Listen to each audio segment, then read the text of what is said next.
there was an era of fright and threats called the Cold War. It was a 40-year-long standoff between two superpowers, America and the Soviet Union. It all started when America tried to contain communism and the Soviet Union wanted to spread it. Like I said, America tried to contain communism and exposed communists in the country. A guy named Joseph McCarthy accused many innocent citizens of being communist. This created suspicion and fear of communism in America. This fear of the spread of communism was known as the Red Scare. Both democracy and communism thought the other was trying to take over the world. This separation of communism and democracy was known as the Iron Curtain. America followed the Truman Doctrine and gave financial support to countries that communists are trying to take over.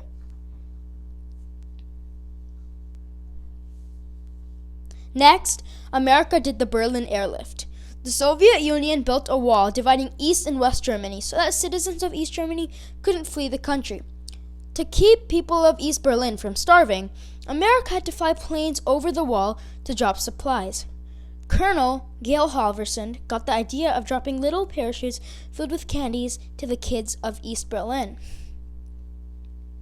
After this, NATO, a group that included some European and North American nations, was formed. Their goal was to prevent communism from taking over the world.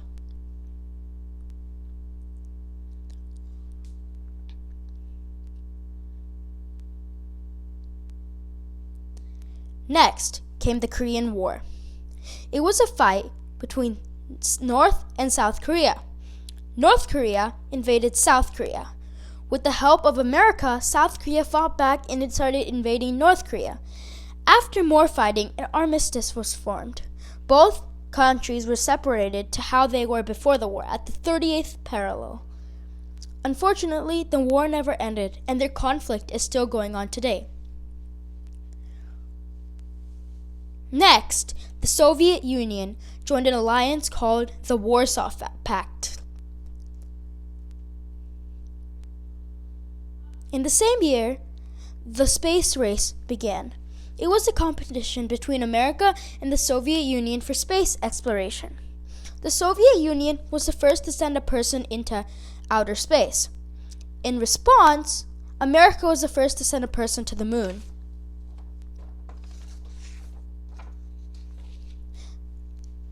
Next, America sent many exiles to invade Cuba. This was known as the Bay of Pigs invasion.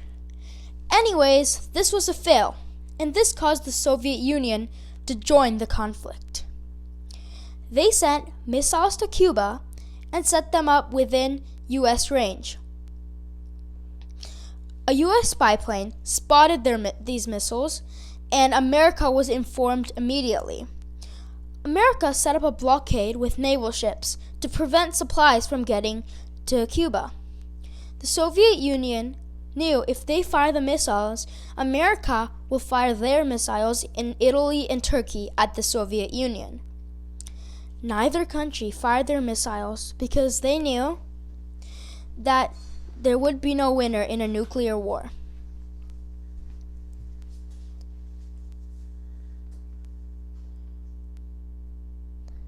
After some negotiations, the Soviet Union agreed to remove their missiles from Cuba if America promised not to invade Cuba in the future, and if they removed their missiles from Italy and Turkey. After this, the Vietnam War took place.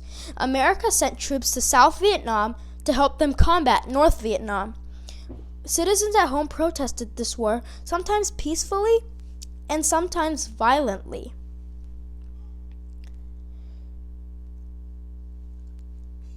America did not back out of the war. Because of the Vietnam War, President Lyndon Johnson refused to try out for his second term as a president. It wasn't until President Richard Nixon's re-election that America pulled out of the war. When they did, North Vietnam took over South Vietnam, and the countries were united under communism.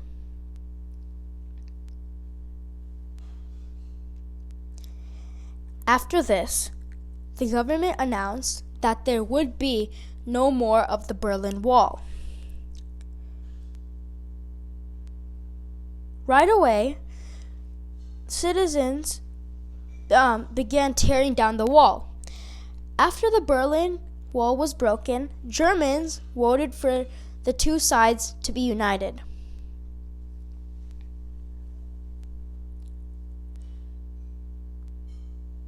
Next, the war was ended when the Soviet Union was broken into 15 different countries, and there was no more Soviet Union to fight America.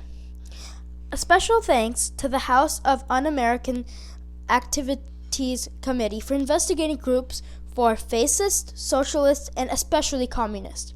One group that they accused was the Hollywood 10.